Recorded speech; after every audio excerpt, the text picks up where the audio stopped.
Olá, bem-vindo ao canal Curiosidades New. Hoje vim trazer para você mais 7 descobertas incríveis. Como misturas que pareciam ser inúteis, até estudos incríveis capazes de salvar vidas. Mas antes já deixa o seu like e inscreva-se no canal, pois assim você não perde nenhum vídeo, que rola por aqui todos os dias às 7 horas da noite. E bora pro vídeo. Vamos ver quem descobriu os fogos de artifício. Foi na China que o céu começou a ser enfeitado. Tudo graças a um alquimista que, pelo visto por engano, há cerca de 2000 anos, teve a ideia de misturar salitre e nitrato de potássio, enxofre e carvão. Uma poção que depois de seca deu origem a um pó preto capaz de gerar chamas e fumaça. Na época os chineses colocavam o tal fogo químico na ponta de bambus, para o seu barulho afastar os espíritos do mal na passagem do ano.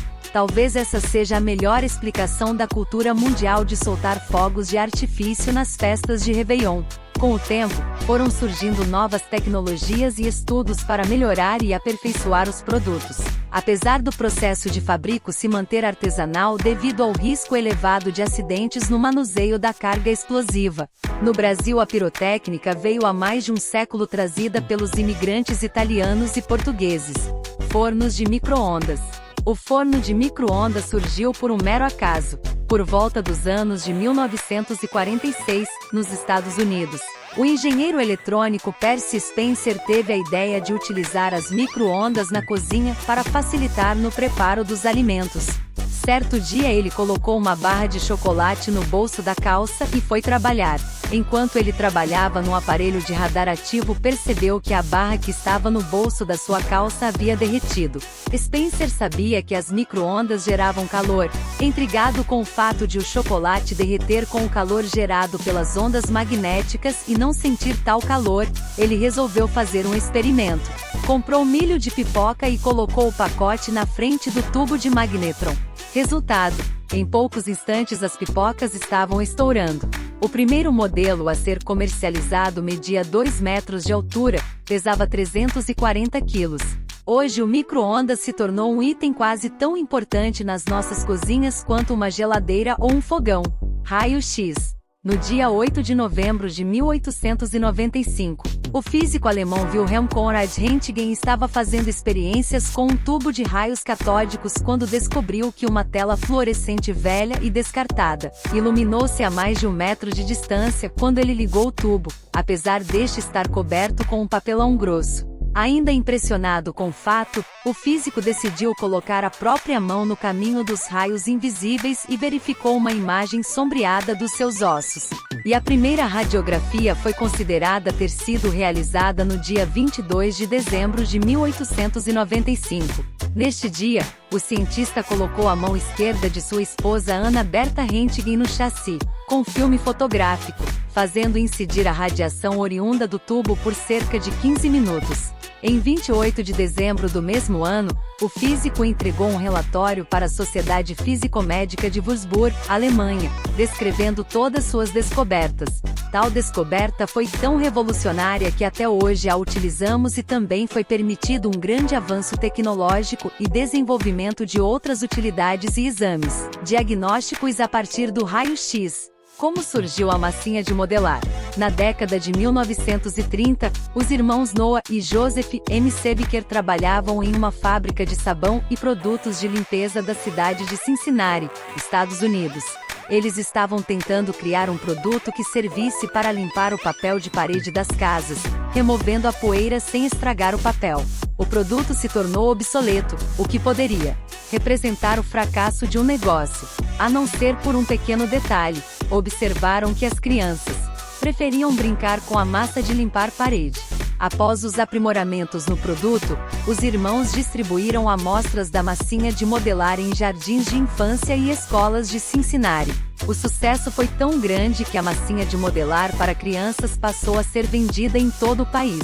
Mas, naquele momento, ainda só tinha sido criada a massinha de modelar na cor branca. Foi só em 1957 que as cores azul, vermelha e amarela foram introduzidas como opções de massinha de modelar. No início da década de 1960, a Play-Doh começou a ser vendida para outros países, Já em 1991, a empresa foi adquirida pela Hasbro, responsável por vender a massinha Play-Doh até hoje. Um ótimo passatempo para crianças e até para adultos. Sacarina, o primeiro adoçante. O primeiro adoçante artificial foi descoberto em 1879, por acidente. Constantine Fahlberg e Ira Hansen, dois farmacêuticos da Universidade de Johns Hopkins, nos Estados Unidos, estavam a tentar produzir novas tintas a partir de derivados de petróleo, quando um recipiente ferveu e o conteúdo transbordou. Fahlberg não lavou bem as mãos antes da refeição seguinte e notou que os seus dedos estavam doces. Fahlberg ligou a doçura a uma substância química chamada sulfanilamida de ácido benzoico. Mais tarde deu-lhe o nome de sacarina, de sacharum, a palavra em latim para açúcar. Mas somente em 1897, o adoçante foi lançado no mercado com o nome de sacarina. Possuía poder de adoçar 200 vezes maior que a sacarose, açúcar comum. Mais tarde também foi descoberto por acaso o ciclamato de sódio. No ano de 1937, um estudante de graduação de Química, Michael Sveda, trabalhando em um laboratório com compostos chamados de sulfamatos, descobriu que os mesmos tinham sabor doce acentuado.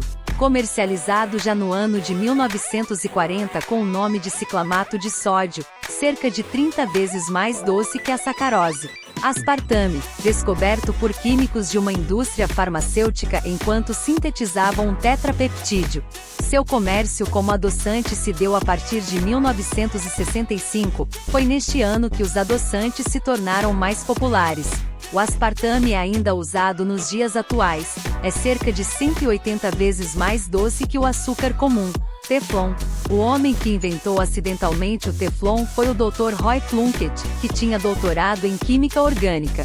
Ele tinha sido contratado pela empresa DuPont para trabalhar na sintetização de novas formas de fluidos refrigerantes, tentando encontrar uma alternativa não tóxica às substâncias já conhecidas como o dióxido de enxofre e a amônia. Em abril de 1938, o Dr. Plunkett juntamente com seu assistente, Jack Rebock, estavam experimentando um desses potenciais fluidos refrigerantes alternativos, o tetrafluoretileno, TFE, o qual resolveram armazenar o seu gás em pequenos cilindros. Após abrirem a válvula em um dos cilindros pressurizados de TFE que haviam sido congelados anteriormente, Dr. Plunkett e Jack Rebock descobriram que o gás TFE havia polimerizado em um pó ceroso, dando origem à resina de politetrafluoretilo. Plunkett, em seguida, executou testes com a nova substância para ver se ela tinha alguma propriedade útil. Após 3 anos de longas pesquisas, a substância foi patenteada e registrada sob o nome Teflon, inicialmente usado apenas em aplicações industriais e militares. Foi na década de 1960 que o Teflon começou a ser usado em sua aplicação mais conhecida, um excelente revestimento para panelas antiaderentes. Insulina. De sentença de morte a uma doença tratável. A vida de quem sofria com diabetes mellitus ganhou um novo rumo com a descoberta da insulina. A insulina foi descoberta em 1921 por Frederick Banting e Charles Best, no laboratório do professor de fisiologia John MacLeod, durante experimentos que tinham como objetivo o isolamento da secreção interna pancreática. Em 11 de janeiro de 1922, Leonard Thompson, de 14 anos em estado crítico, foi o primeiro paciente a receber de modo injetável 15 ml de extrato pancreático. Nesta primeira aplicação não houve efeito na redução da glicose e de corpos cetônicos na urina e causou efeitos colaterais. Diante disso, o biólogo James Colip uniu-se ao grupo de Banting purificando o extrato pancreático, diminuindo os efeitos colaterais. Em seguida foi aplicado novamente no mesmo paciente tendo respostas positivas e eficazes no tratamento. A descoberta da insulina foi um marco memorável no tratamento do diabetes e rendeu à equipe de estudiosos o Prêmio Nobel de Medicina e Fisiologia. No final de 1923, empresas farmacêuticas começaram a produzir insulina nos Estados Unidos e na Europa. No Brasil, a produção começou em 1978. Esse foi nosso vídeo de hoje. Se você gostou, não esquece de deixar o like. E fica ligado que logo eu trago mais vídeos com mais descobertas por acaso. Um abraço e até o próximo vídeo. Você sabia que existe uma forma muito simples e fácil para você ganhar um salário em dólar todos os meses no conforto da sua casa sem precisar aparecer usando o YouTube? Isso mesmo, nesse exato momento tem pessoas ficando ricas, milionárias, utilizando uma estratégia que você aí na sua casa, com apenas um computador e um celular, consegue fazer. Quer aprender como fazer isso passo a passo? Então clica no link que eu vou deixar aqui abaixo. Tem uma mega oportunidade para você disponível. Clica lá para você saber o que é. Tamo junto.